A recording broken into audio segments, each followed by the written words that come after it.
یہ 1969 کی بات ہے۔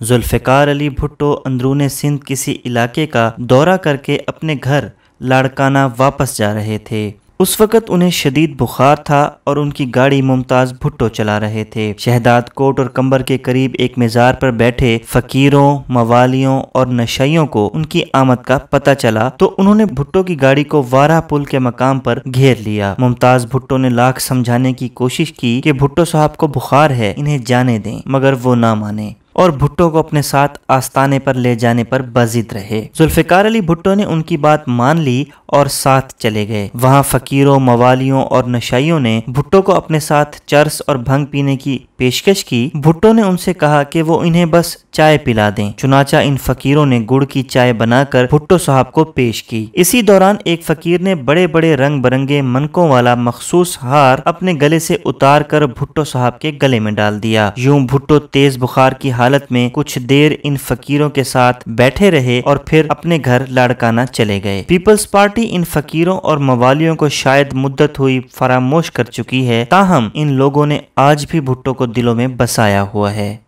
اگر آپ کو ہماری ویڈیوز پسند آ رہی ہیں تو ہمارے چینل کو سبسکرائب کریں اور ویڈیوز کو لائک کریں۔